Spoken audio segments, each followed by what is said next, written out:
dans les travaux que l'on veut entreprendre, dans les investissements qu'on a déterminés. Nous avons par exemple décidé de bitumer la route Bruni, frontière Côte d'Ivoire, pour que nos véhicules qui sont utilisés dans la régie des transports puissent subir moins de dégâts. Nous avons décidé d'étudier le cours du Niger pour qu'il puisse être navigable en toute saison, parce que nous savons que le transport fluvial coûte moins cher que le transport routier. Nous avons également décidé, pour soustraire notre pays à l'emprise des pays producteurs industriels, de transformer sur place notre coton en tissu et en fil, de transformer nos peaux en chaussures, de produire nous-mêmes notre ciment, notre huile, notre arachide, de produire nous-mêmes certaines machines, d'étudier le cours du Sénégal pour que Caille soit notre port fluvial, ce qui nous mettrait à l'abri de la suggestion vis-à-vis du Sénégal, de la Guinée ou de la Côte d'Ivoire ou du Ghana. Eh bien, ce sont de beaux projets, mais pour leur réalisation, il faudrait que nous ayons ce qu'on appelle les crédits d'investissement. Or, à l'heure actuelle, sur le plan des investissements, nous sommes dépendants de qui? De la France. Parce que nous utilisons le franc CFA qui est garanti par la monnaie française. De sorte que du jour au lendemain, si nous avons besoin de crédit, la BCEAO qui est ici peut demander des ordres à Paris et Paris peut dire non. À ce moment, nous nous trouverons, excusez-moi le terme, verts. Et nous avons vu ce danger et pour nous y soustraire, nous avons envoyé un peu partout des missions et nous en avons reçu. Ces missions ont été envoyées dans des pays de l'Est comme dans des pays de l'Ouest. Nos problèmes ont été exposés et les pays qui ont estimé devoir apporter leur contribution à la construction de notre pays nous ont aidés et ont signé avec nous des accords de coopération et des accords commerciaux. Dans le cadre de ces accords, certains pays nous donnent de l'équipement, des fournitures, ou bien ils nous prêtent des sommes pour acheter de l'équipement, pour acheter du matériel produit chez eux. Et quand vous apprenez que, par exemple, l'Union soviétique a mis à notre disposition 40 000 roubles, cela ne veut pas dire que l'Union soviétique compte 40 000 roubles et nous les donne. Elle nous ouvre un crédit de 40 millions de roubles avec lesquels nous achetons de l'équipement et du matériel pour notre plan. Quand vous apprendrez par exemple que la Tchécoslovaquie a mis à notre disposition tant de millions de dollars, cela ne veut pas dire qu'elle nous donne les dollars, elle ouvre des comptes chez elle dans la limite desquels nous achetons du matériel et de l'équipement pour installer nos industries, pour équiper notre pays. Et la plupart de ces accords sont donc conclus selon la formule du clearing qui peut se traduire par une expression beaucoup plus simple, les échanges compensés. Et d'autre part, pour les échanges compensés, nous en avons par exemple avec la République arabe unie, et cela toujours dans le cadre des accords. La République arabe unie nous ouvre un compte de 250 millions de livres. Nous lui ouvrons ici la contrepartie. Nous prenons chez la République arabe unie des produits, des marchandises jusqu'à concurrence de la somme, et la République arabe unie prend chez nous des produits, des marchandises jusqu'à concurrence de ce que nous lui avons ouvert. C'est ce qu'on appelle les échanges compensés. Et les accords de clearing mettent à notre disposition donc du matériel et de l'équipement, et nous devons rembourser ces prêts, non pas en monnaie, mais en produits du Mali. Par exemple, nous remboursons en arachide, nous remboursons en huile, nous remboursons en peau, nous remboursons en coton, nous remboursons en cire, etc., etc. Et vous comprendrez les raisons pour lesquelles, depuis 3 ans, nous avons mis l'accent sur le retour à la terre pour qu'il y ait beaucoup plus de cultivateurs, pour que les cultivateurs groupés puissent être aidés, pour que des moyens modernes puissent être mis à leur disposition afin que leur rendement puisse être accru.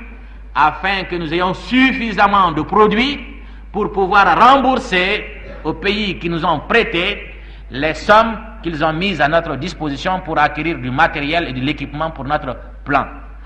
Voilà pourquoi vous avez constaté que le 1er septembre, dans mon discours ouvrant la campagne pour le plan électoral, l'on peut dire que les 4/5 du discours sont orientés vers l'organisation du paysanat, vers l'organisation de l'élevage et vers les conditions à remplir pour l'accroissement de la production.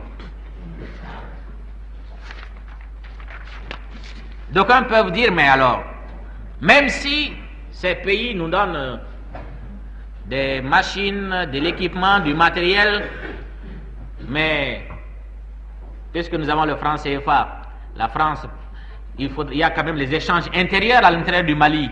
Et puis il faudra continuer à payer les gens après avec le franc CFA. Et puis il faudra acheter aux d'autres pays où le franc CFA est en usage.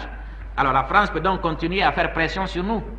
Nous nous sommes également garés contre cette éventualité dans les produits que nous cédons. Par exemple, cette année, nous avons cédé des arachides à la Russie, à la Tchécoslovaquie et à la France. Eh bien, ces pays, la France par exemple, nous a payé en francs français.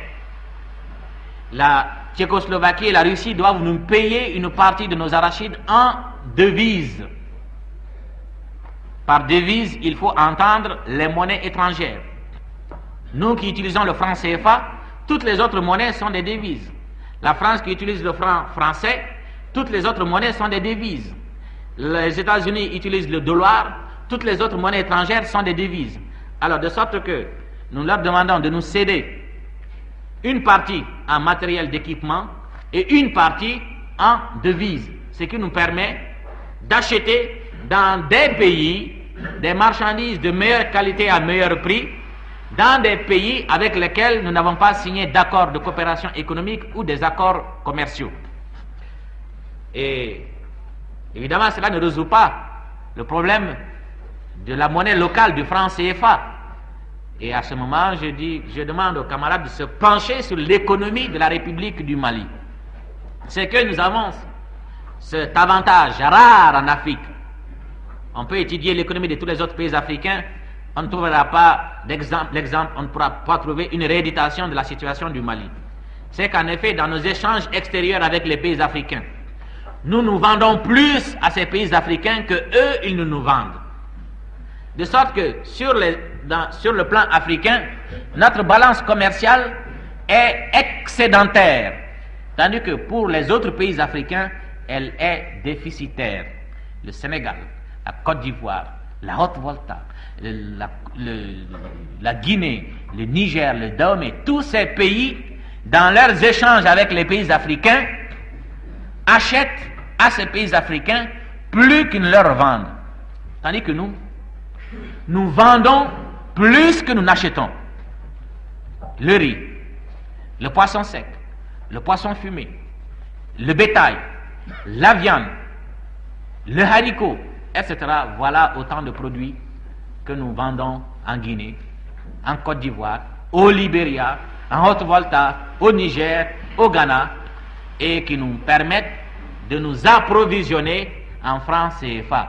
De sorte que même si aujourd'hui la France, devant les pressions des sociétés commerciales installées ici et que nous sommes en train de liquider, essaierait de faire pression sur nous, eh bien, peut-être nous pourrons en souffrir 1 mois ou 2 mois, mais avec nos activités commerciales, nous arriverons à nous en tirer. De sorte que, quoi qu'il advienne, en raison même de notre économie riche en produits agricoles et en produits laitiers et en bestiaux, nous avons la possibilité d'avoir des devises parce que les autres pays africains ont plus besoin de nous pour leur subsistance que nous n'avons besoin d'eux pour la nôtre.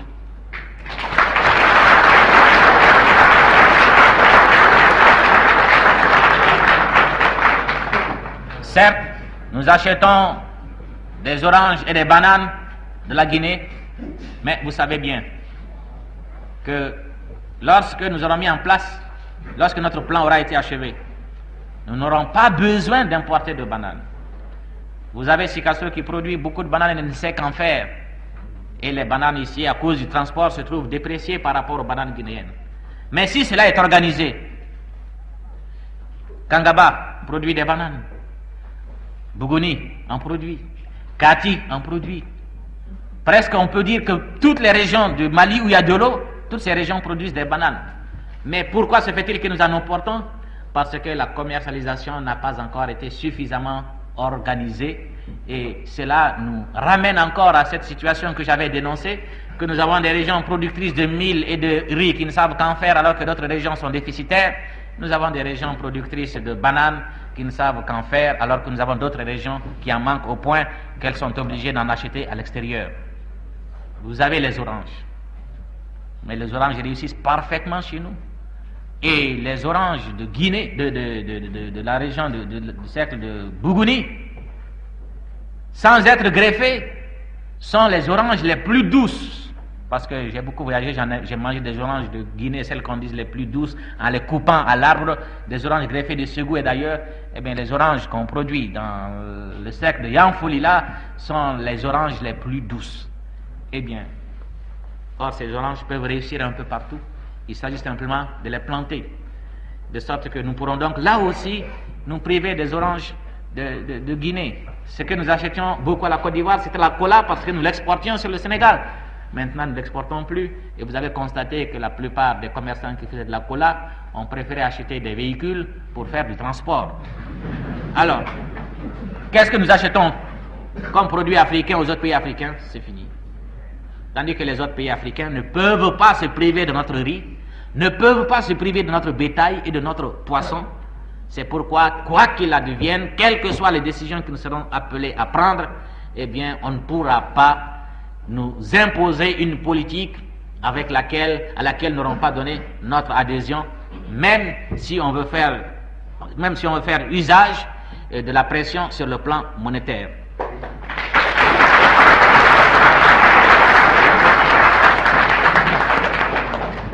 La Guinée nous a devancés dans l'indépendance et je sais qu'il y a des camarades qui quelquefois font référence à la situation de la Guinée. Les situations ne sont pas les mêmes. La Guinée comprend la forêt où il n'y a que les produits forestiers et très peu de culture. Vous avez le Fula, le pays Fula qui fait de l'élevage, un peu de fonio. Vous avez la Haute-Guinée, certes il y a des plaines, il y a eu même des aménagements très importants, mais qui ne sont pas cultivés. Les populations de Haute-Guinée préfèrent plutôt faire du commerce. De sorte que le travail de la terre n'y est pas en honneur et le pays manque de produits agricoles. C'est ce qui fait que la Guinée a davantage besoin des pays qui produisent des produits agricoles que ces pays n'ont besoin d'elle, puisqu'on ne peut y trouver que des fruits que l'on peut, avec un peu de bonne volonté, produire soi-même. La Côte d'Ivoire, certes la haute Côte d'Ivoire cultive du riz, mais les populations n'achètent pas ce riz qui est de mauvaise qualité. Ce n'est pas à cause de son conditionnement, mais à cause de sa variété, et préfèrent notre riz. Cette année, la Côte d'Ivoire a acheté près de 10 000 tonnes de notre riz, et l'an prochain, elle doit en acheter davantage. Le poisson sec, la Côte d'Ivoire a créé des compagnies de pêche pour habituer les populations ivoiriennes aux poissons de mer, mais les populations abandonnent ce poisson pêché pour acheter notre poisson.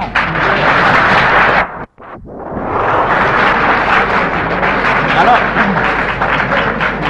de sorte que vous constaterez que sur le plan de la subsistance, et d'ailleurs Malheureux l'a dit lors de son dernier